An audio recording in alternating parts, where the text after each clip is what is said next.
Online discussion boards are the virtual version of your on-campus class discussions. Their purpose is to reinforce course material and apply your knowledge of a topic by answering questions and replying to classmates. They are used in both online and on-campus classes. You will see that many people have similar thoughts, ideas, opinions, and experiences. You can interact with and learn more from a greater variety of students online than in an on-campus class because everyone is required to post, where in an on-campus classroom, you may only hear from a select few who choose to speak. Discussions are an opportunity to practice communication skills, connect with peers, and sharpen critical thinking abilities. Read the directions thoroughly. If you do not understand the instructions, contact your instructor immediately. Directions sometimes appear on the discussion itself. Sometimes you need to follow a link to get to them. If your instructor uses a rubric, refer to it so that you understand expectations. It can be frustrating to keep checking back to see if anyone has posted anything new so that you can respond. Subscribing to receive notifications of new postings can help you keep up with the conversation without having to check back into the discussion forum repeatedly. Just choose the subscribe option on the discussion you are working on. You can choose to have it notify you by minibar, email, text, or pulse. What makes a good initial post?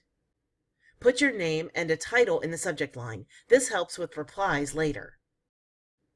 Address question prompts like a worksheet.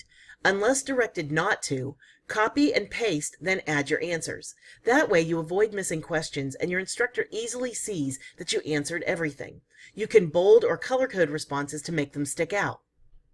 Answer each prompt accurately and thoroughly. Whether required or not, it is good practice to always include specific references and details from the materials provided in the discussion directions or from your textbook and online content. It demonstrates that you did the homework and can apply the concepts. Make connections between your own experiences and the topic. Show how you personally relate to and understand it. Use examples to illustrate your ideas. They are especially helpful in the online environment where we can't hear your voice or see your body language. Don't settle for the bare minimum answer. Most instructors have a writing minimum. If you are not sure if there is one, ask. Many expect a detailed paragraph, 3 to 5 sentences, for each prompt. Some classes may even require cited sources. It's always better to write more than not enough. Don't attach documents unless directed by your instructor. Don't submit a post full of misspellings, grammar errors, text talk, or emojis. All written assignments you do have college-level writing expectations. Course discussions are not social media posts. Now let's get to your classmate replies. When it's time to reply, do not use Start a New Thread. Click on a post you want to reply to and use Reply. Imagine walking into the middle of a conversation. It won't make much sense. That is why it is so important to include the previous post. Help your instructor follow the conversation. The example shows just a post. It has no context. This example shows the reply that includes the previous post. You can follow the conversation and understand the references. Make sure that your reply appears above the message, not below the previous classmate's post. Your instructor may not see it because it blends in with the previous post. Start typing where the cursor shows. Go to the settings on your discussion page and put a check mark in the Include Original Message in Reply option in the Personal Settings area. This automatically includes the post you are replying to when you respond. This quick setting takes care of that. Most instructors require a minimum of 2 replies to classmate posts. However, that is the minimum.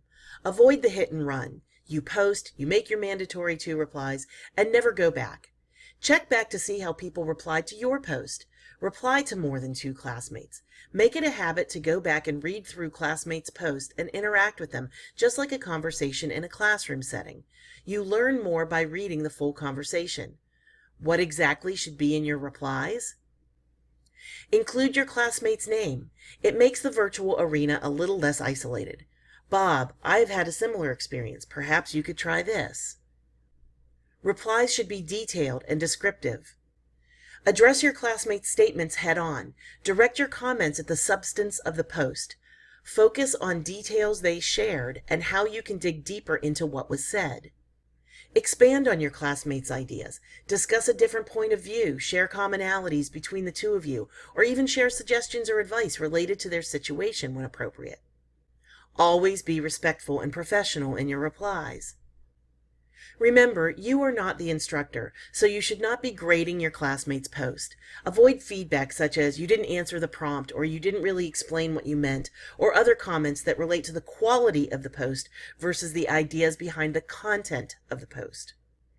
Whatever position you take, explain why. On campus, if you say, "I agree," you'd be asked to explain why, including examples to support your point of view. Avoid common phrases that, though friendly, really don't contribute much to the overall topic of conversation. Here are a few examples. Great comment. I really like that comment on your post. Good luck. I wish you the best. I said the same thing in my post. There's nothing wrong with using these phrases as an introduction or conclusion, but too often students will use those sentiments as the body of their graded response. Remember, you're being graded on how well you directly relate your reply to the classmate's post, both with substance and detail. Another common error is referring too much back to yourself in the reply. You probably will share a perspective or an experience with a classmate. You might have even written about it in your original post. However, your reply needs to focus on the classmate's post. It shouldn't be a restatement of your original post or go on about your experience. It isn't about you. It's about them. Actually, it's about their post. Take the opportunity when you see your assignment as a discussion to connect with the content of the course in addition to connecting with your classmates.